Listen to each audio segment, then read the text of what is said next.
안녕하십니까, 래필입니다. 7월 29일 두산 에너빌리티 보도록 하겠습니다. 증시 먼저 보겠습니다. 코스피 1.23% 상승했고요. 코스닥은 1.3% 상승했습니다. 오늘도 양증시는 이제 하락은 하지 않았고요. 상승으로 진행이 되었습니다. 그래서 외국인 투자자가 4,470억 매수, 기관 투자자가 760억을 매수하면서 코스피 2,700 중반선을 회복하였습니다.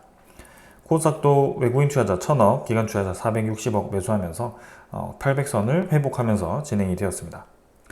자, 그간 이제 계속해서 증시가 조정을 받는 모습이었는데요. 오늘은 코스피가 1% 가까이 반등하면서 61선을 어느 정도 회복하는 그런 모습을 보여주었고요. 121선 따라서 쭉 이제 이어가는 추세가 다시 한번 나오기 시작합니다. 그래서 저점 고점을 이어가면 이제 추세가 점점 올라가는 분위기로 형성이 되는데 추가적인 이제 상승이 계속 나오는지 체크를 해보겠습니다. 외국인 투자자가 오랜만에 이제 매수를 했죠. 4,400억 매수하면서 이제 7월 중순부터 좀 이제 계속 매도를 이어가던 분위기가 조금 반전이 되는 그런 분위기였습니다. 기관 투자자는 760억을 매수하였고 전날 4천억 정도 매수하면서 이틀 정도 지금 이제 매수 들어왔는데 사실 보험, 투신, 연기금 투자자, 사모펀드가 특히 좀 코스피에 많이 매수를 하면서 기관 투자자는 매수로 잡혔습니다. 어제 같은 경우는 금융 투자가 매수를 했는데 오늘은 반대로 이제 다른 투자자들이 매수를 하였습니다. 그래서 추가적인 투자자들이 매수가 또 들어와 주는지 지켜보겠습니다. 코스닥은 1.3% 정도 올라갔고요. 이제 바닥 라인까지 쭉 떨어졌다가 다시 한번 반등할 수 있는 자리에서 반등을 하긴 했습니다.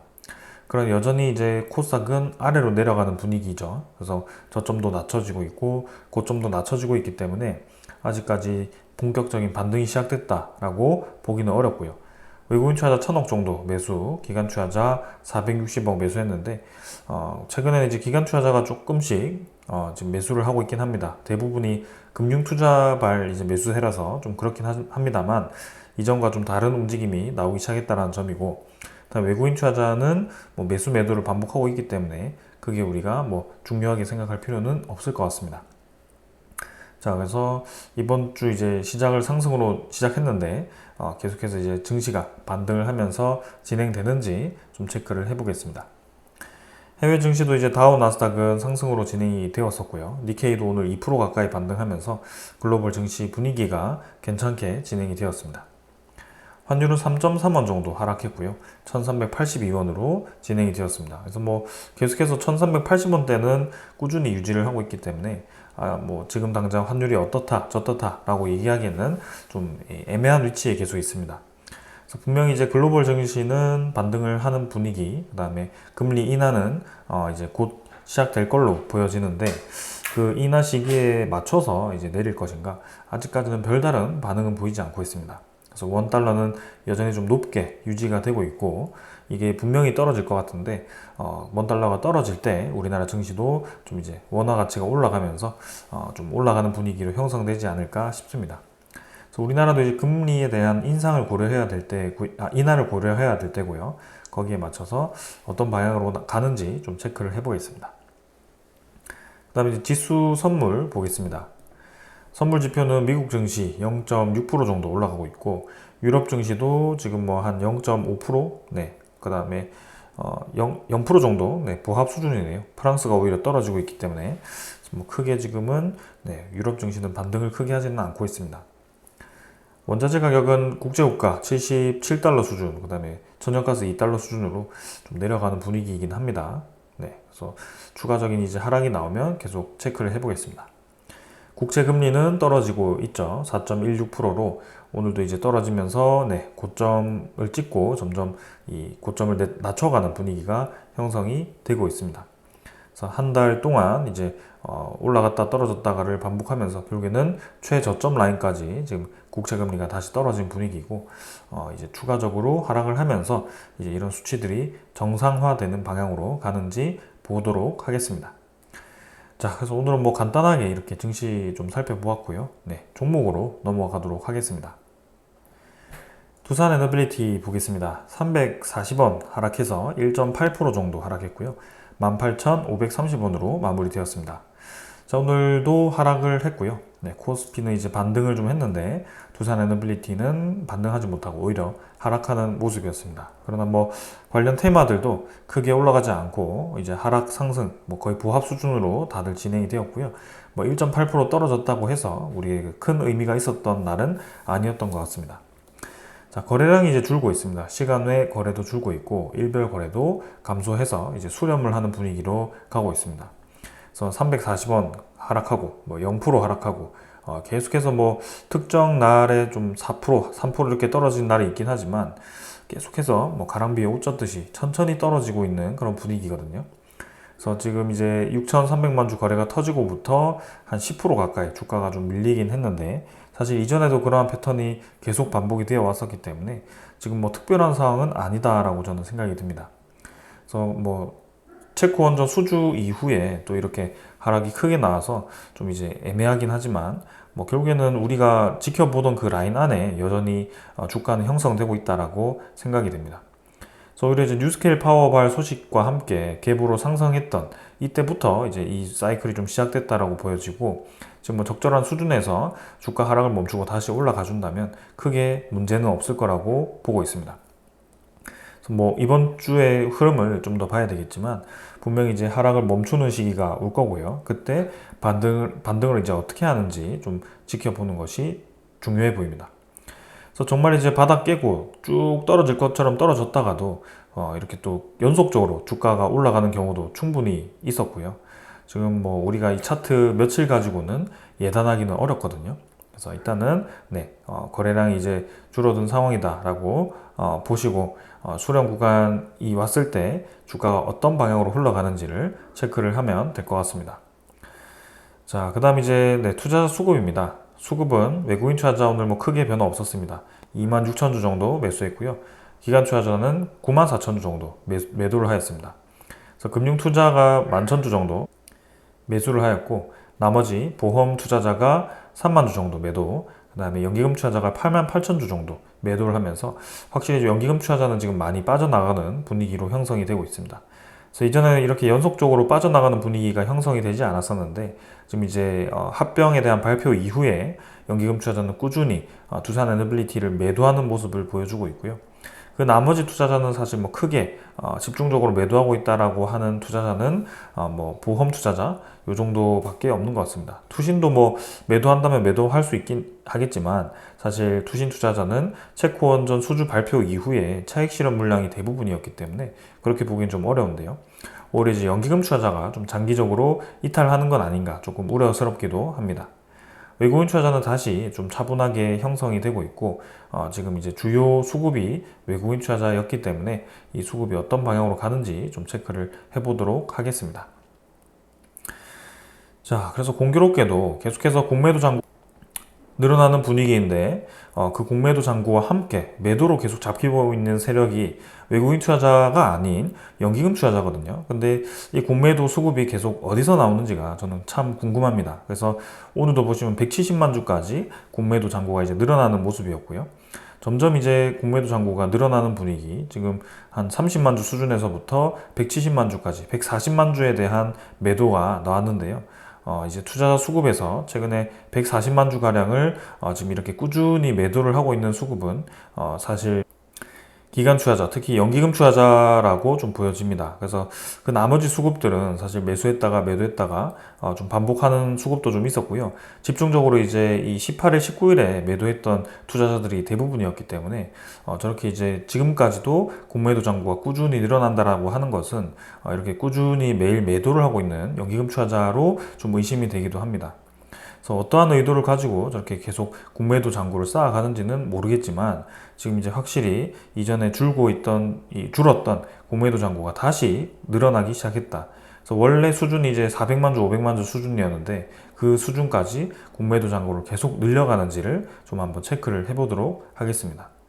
공매도를 활용할 수 있는 그런 이 상황이라고 한다면 리밸런싱 관련 혹은 신주 상장 관련 이러한 이벤트들이 좀 있어야 되는데요.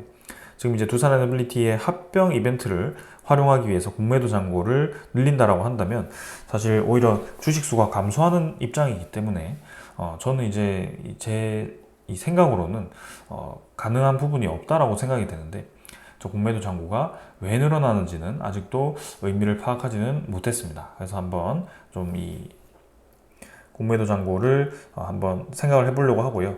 예를 들어서 이제 주식 매수 청구권을 행사하기 위해서 공매도를 쌓아간다. 그것도 이제 뭐 한 방법이 될 수 있겠죠. 그래서 그 공매도 잔고를 어떻게 활용하는지 한번 지켜보겠습니다. 그래서 꾸준히 계속 늘어나는지도 체크를 해보겠습니다. 자, 그 다음 이제 대차 잔고고요.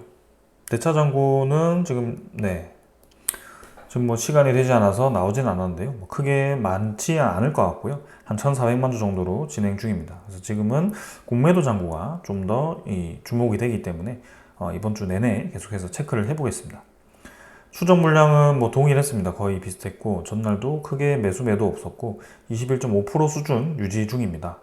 그래서 공매도 잔고가 늘어날 때 이전에는 외국인 투자자의 매도가 좀 집중되었던 반면에 지금은 공매도 잔고가 늘어남에도 불구하고 외국인 투자자에 대한 매도보다는 오히려 기관 투자자, 특히 이 국민연금, 연기금 투자자로부터 좀 이렇게 매도가 나오기 시작한다. 저 매도 수급과 공매도 잔고에 대한 늘어남이 계속 연관되어서 진행되는지 체크를 한번 해보도록 하겠습니다.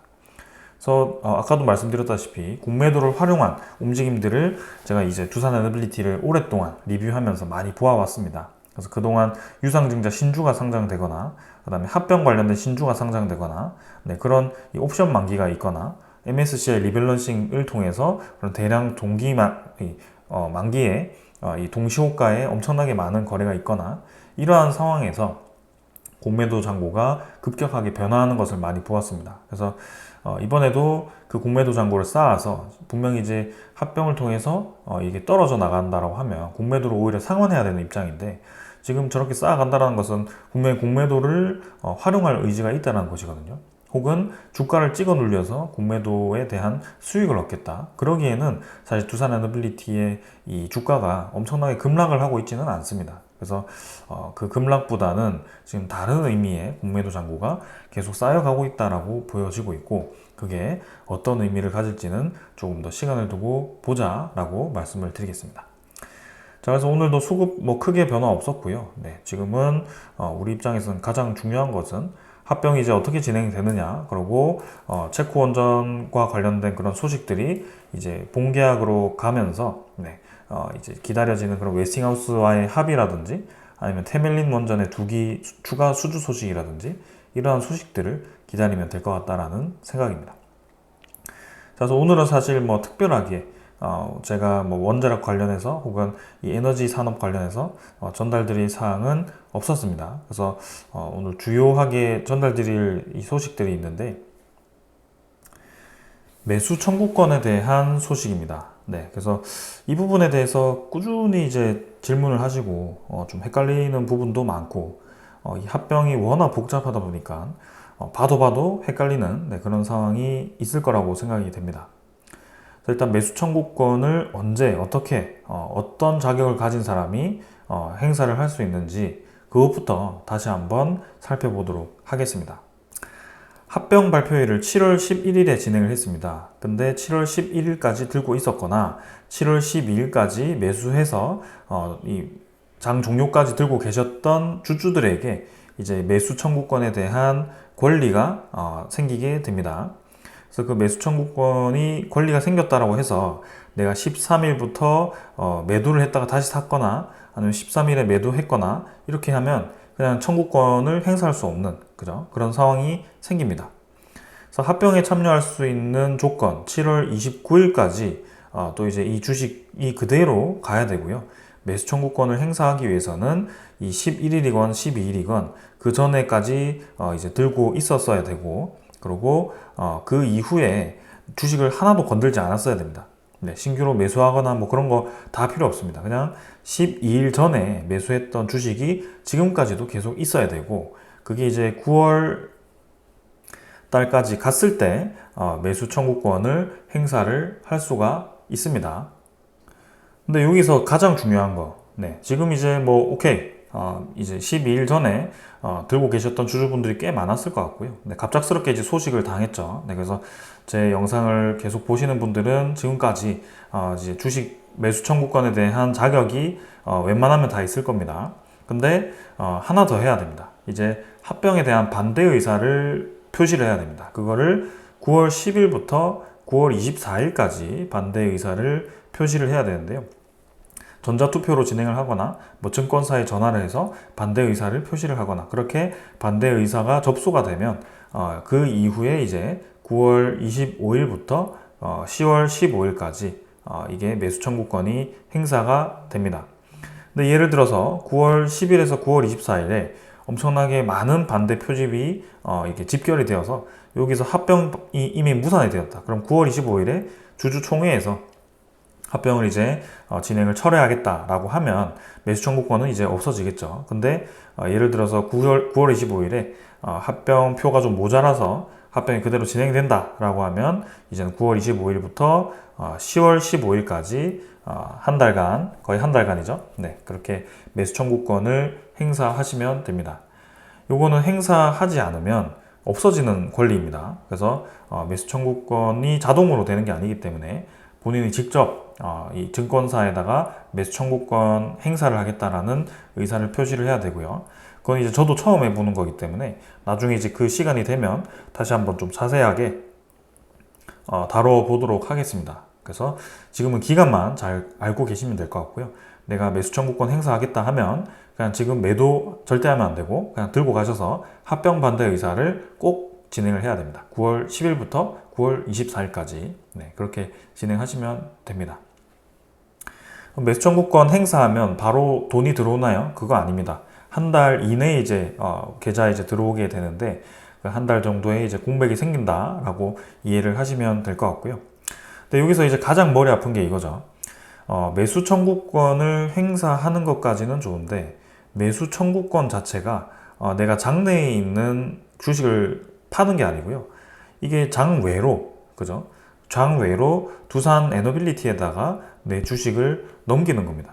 그러니까 이게 장외 거래로 돼버려가지고 양도소득세에 대한 이 조건이 충족을 하게 됩니다. 그래서 지금 굉장히 머리 아프죠. 그래서 매수 청구권을 행사하면 양도소득세를 내야 되는데 그게 23년 이후가 지금 최근이고 이 오른쪽에 있는 표만 보시면 됩니다. 요거는 이제 그냥 네이버나 뭐 그냥 구글이나 양도소득세 치시면 쉽게 찾아볼 수 있는 표이기 때문에 아시면 될 것 같고요. 여기 보시면은 세율이 과표가 이제 본인이 얻는 그런 수익입니다. 수익금에 대한 레벨이 이렇게 딱딱딱 나뉘어져 있고요. 그래서 자기의 이 수익금이 어디에 있는지를 보시고 세율을 곱하시면 됩니다. 그게 이제 세금을 내야 되는 세율이고요. 근데 세율을 곱해서 그냥 세금을 내는 게 아니고 누진공제라고 해서 그 세금에서 제외하는 금액을 이렇게 또 공제한다라고 보시면 됩니다. 쉽게 얘기해서 내가 A 과표라고 하고 B를 세율이라고 하고 C를 누진공제라고 하면 이 A는 매수 청구권이 2890원이죠. 2890원 빼기 이제 매입가, 그죠? 두산 에너빌리티의 평균 단가입니다. 본인들의 평균 단가, 이 구독자분들의 매입가를 생각하시면 되고요. 내가 두산 에너빌리티를 뭐 지금 평균 단가가 2890원 위일 수도 있고 아래일 수도 있고 그렇죠. 그러면 2890원보다 위라고 한다면 이미 A가 마이너스이기 때문에 양도소득세에 대한 조건이 성립하지 않죠. 근데 2890원보다 내가 평균 단가가 낮다라고 하면 이 주식 주가만큼 수익을 얻었다라고 이 장외 거래로 넘길 때 내가 이득을 얻었다라고 해서 양도소득세를 물게 됩니다. 이게 내가 원하지도 않는 합병 반대해서 매수 청구권 준다 해서 이제 그렇게 하는데 이게 장외 거래로 돼버려갖고 양도소득세를 물어버리네. 정말 이제 억울한 상황이긴 합니다. 그러나 이제 뭐 이건 이제 우리가 부정을 해도 사실 맞닥뜨린 상황인 거고요. 이 상황에서 이제 우리에게 어떤 것이 이득인가를 생각해 봐야 됩니다. 가장 중요한 게 이 매입가고 그 다음에 이 B 이제 이 2890원 빼기 매입가 해서 이제 본인들이 가지고 있는 주식수 있죠. 뭐 5천 주면 5천 주, 만 주면 만 주, 2만 주면 2만 주 곱해서 나오는 이제 합계 금액, 수익 금액 그죠? 수익 금액이 1,400만 원보다 밑에다. 1,300만 원이다. 그러면 세율 6% 떼고요. 예를 들어 내가 1억을 벌었다. 그러면 8,800만 원 이상이고 1억 5천만 원 이하기 때문에 세율은 35% 뗍니다. 엄청나게 많이 떼죠. 그래서 수익금이 1억이면 세금 3,500만 원을 떼는 겁니다. 네. 그럼 6,500만 원 남는데 그래도 이제 3,500만 원에서 다행히 누진공제가 1,544만 원, 그죠? 1,544만 원이 빠지기 때문에 3,500 빼는 게 아니고 한 2천만 원 정도를 뺀다라고 보시면 되고요. 1억 수익을 얻어서 매수 청구권을 행사하면 2천만 원 빼고 8천만 원을 수익금으로 받게 된다. 이렇게 이해를 하시면 되겠습니다. 자, 그래서 충분히 이해를 하셨을 거라고 생각이 되고요.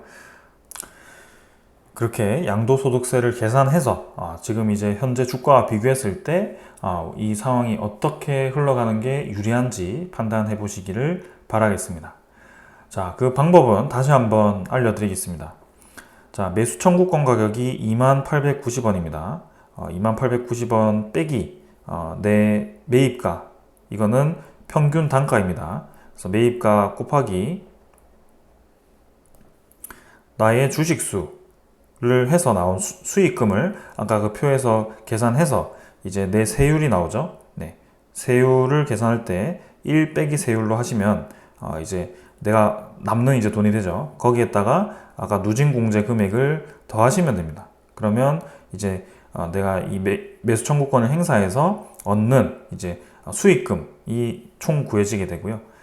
근데 이제 현재 가격이 예를 들어서 2890원보다 위다. 내가 9월 달에 갔는데 두산 에너빌리티 주가가 올라가지고 뭐 2890원 위에다 라고 하시면 사실 매수 청구권을 행사할 이유가 없죠. 그래서 매수 청구권을 행사하면 오히려 그냥 거래세 내고 끝날 거를 괜히 이제 이렇게 세율을 곱해서 이 양도소득세를 물기 때문에 매수 청구권을 행사할 이유는 없습니다. 근데 오늘 같이 이제 주가가 18,500원 정도다. 네, 18,500원 정도라고 하면 사실 이제 2890원으로 이제 매수 청구권을 하는 게 이득일 수밖에 없습니다. 그래서 아까 말씀드렸다시피 내 매입가가 얼마나 낮은지를 비교를 해야 되고요. 네, 그래서 그것을 상대적으로 비교를 해야 되기 때문에 개인마다 좀 다를 수밖에 없습니다. 그래서 내가 매수 청구권을 행사할지 말지는 이제 거기서 결정하시면 될 것 같고요. 매수 청구권을 행사함으로써 양도소득세를 물긴 하지만 또 하나 더 이제 생각해야 될 게 있습니다. 거래세를 또 계산을 해야 되는데요. 그 거래세는 사실 뭐 그렇게 크진 않을 겁니다. 그래서 일반적으로 우리가 증권 거래 어플을 통해서 거래를 하면 자동으로 이제 거래세가 매겨지는데 장외 거래는 또 거래세가 없기 때문에 그렇게 이제 거래 세금을 내야 되는데 뭐 그렇게 크지는 않을 것 같고요. 그래서 우리가 매수 청구권을 행사한다라고 했을 때는 지금 제가 대충 계산해 봤을 때는 현재 뭐 주가 18,500원 정도가 그 9월 달까지 이어진다라고 했을 때 예를 들어 제가 한 2만 주 정도를 두고 있다고 합시다. 그죠? 그러면 2890원 마이너스 18,530원 곱하기 아까 2만 주죠. 네, 2만 주 했을 때 나오는 수익 금액이 있습니다. 죄송합니다. 18,530원이 아니죠.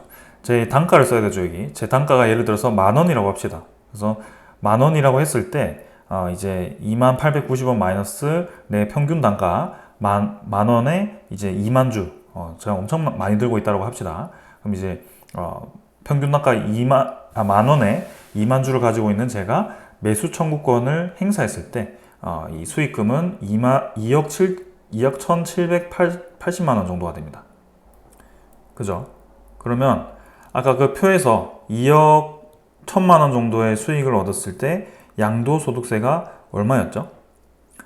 1억 1.5억 이상 3억 원 이하죠. 그러면 세율이 38%입니다.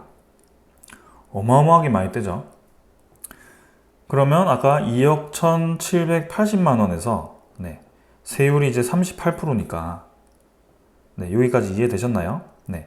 여기서 세율 38%를 제외한 이제 그냥 수익금 62%가 되겠죠? 네. 그래서 0.62를 곱하고 거기에다가 이제 누진공제 금액을 1,994만 원을 더하면 됩니다. 이 누진공제라는 것은 세금에서 제외해 주겠다라고 했기 때문에 지금 우리는 세금을 제외한 이제 수익금을 계산하는 거죠. 그래서 세금 제외 금액을 오히려 더해주면 되거든요.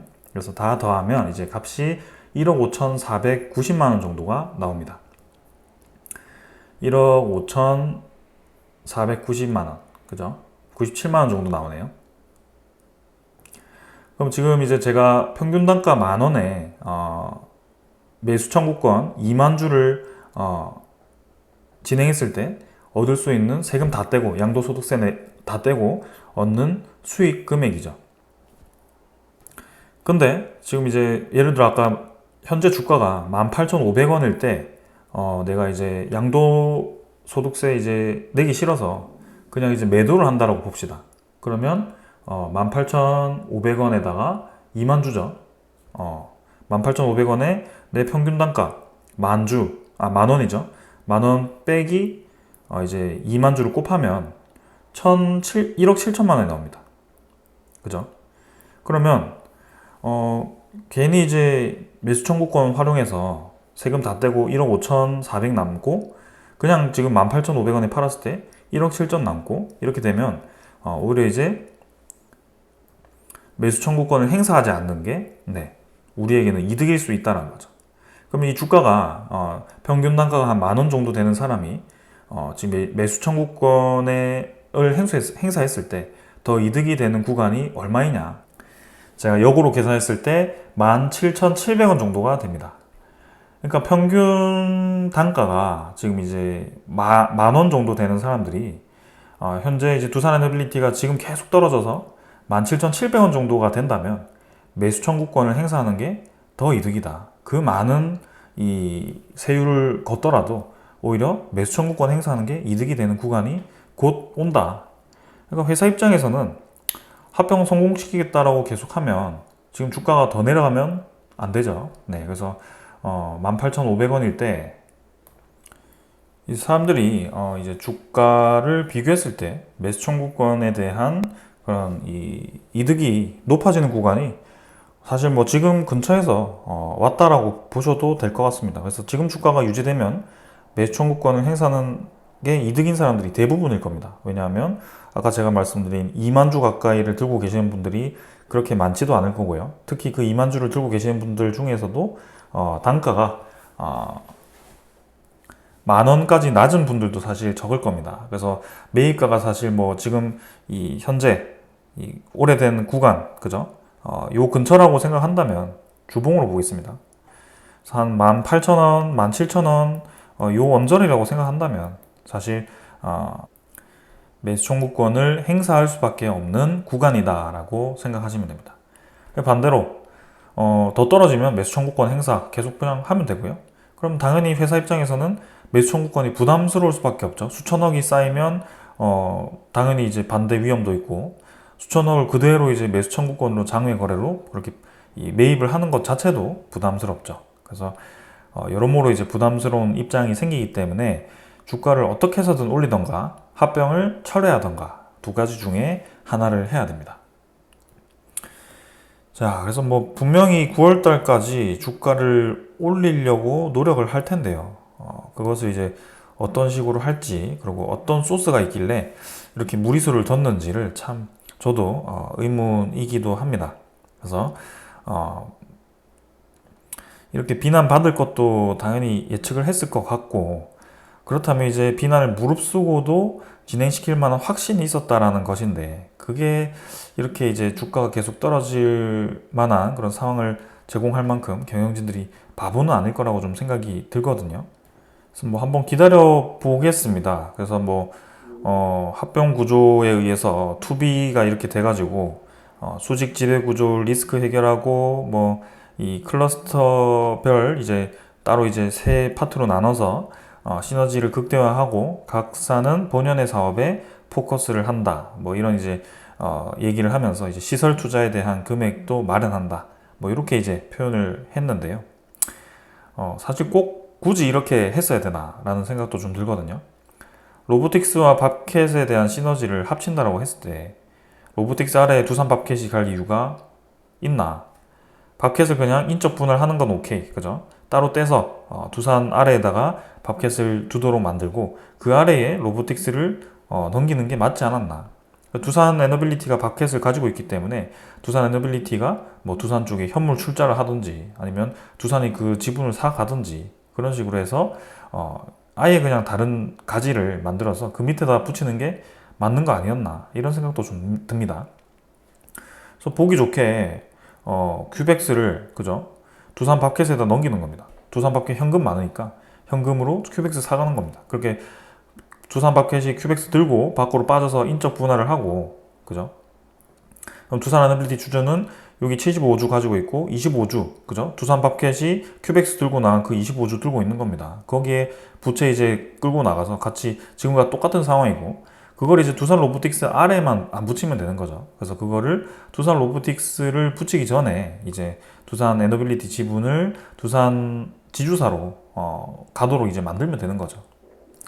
근데 그 과정에서 이제 비용도 많이 들고 과정도 복잡하니까 가장 쉬운 방법을 택한 것 같고 그 가장 쉬운 방법이 어떻게 보면 이제 두산 로보틱스의 이 구조가 그죠? 두산이 지배력이 가장 높은 그리고 가치가 가장 사실 어떻게 보면 테스나와 두산 에너빌리티 로보틱스 중에 가장 PR이 높은 그런 기업 밑에다가 이제 밥캣을 붙여버리는 그런 상황이 벌어져서 이런 비판을 받는 것 같습니다.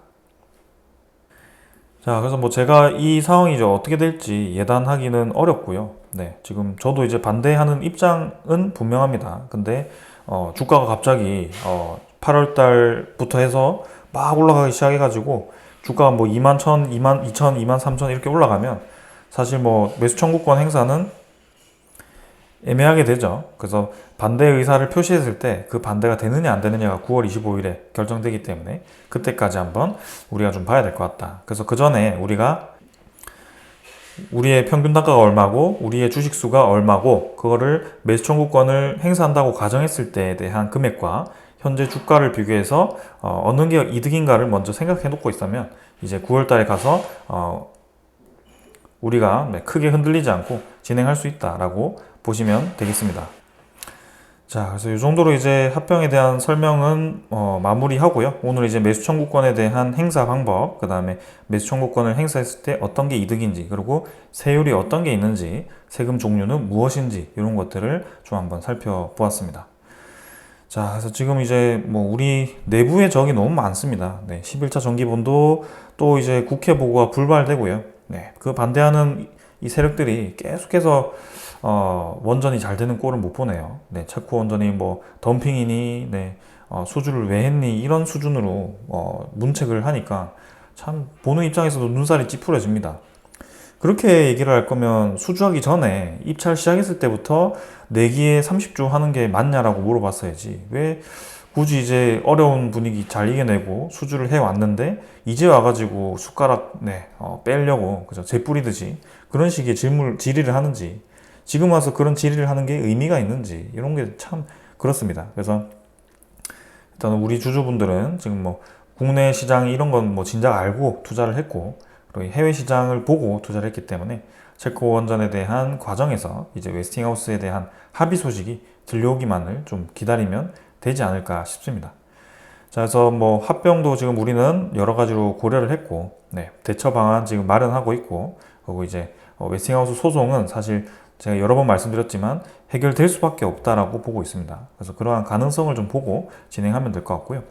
11차 정기본 저렇게 원자력 발전에 대한 확대를 막고 있긴 하지만 사실 그 외에도 나머지 이제 에너지 시장이 커지고 있습니다. 그래서 용인 반도체 메가 클러스터도 지금 이제 준비가 되고 있고 이런 예타 면제까지 받으면서 LNG 3기가와트를 깔아야 되거든요. 그 3기가와트 기자재를 아마 두산 에너빌리티가 대부분 하지 않을까 싶고요. 네, 해상 풍력도 이제 확대가 되면서 두산 지오 솔루션 또 한번 올해 프로젝트 입찰에 들어갈 텐데 이제 본격적으로 시장 확대가 내년부터 시작될 것 같습니다. 그래서 그런 여러 개를 고려했을 때 우리는 이 기업에 대해서 이 가치는 성장할 거라고 보고 있고 합병에 대한 이슈로 이 모든 걸 가리기에는 조금은 이 무리가 있지 않나라는 생각입니다. 그래서 투자를 뭐 계속 할지 말지는 여러분들의 선택이고요. 저는 뭐 계속해서 투자를 할 예정이고요. 매수 청구권 행사도 저도 이제 좀 간을 보면서 지켜볼 예정입니다. 그래서 9월 말까지 갔을 때, 9월 초반이겠네요. 그때 주가가 어떻게 형성이 되었는지 좀 보도록 하겠습니다. 저는 여기까지 하고 마무리 하도록 하겠습니다. 감사합니다.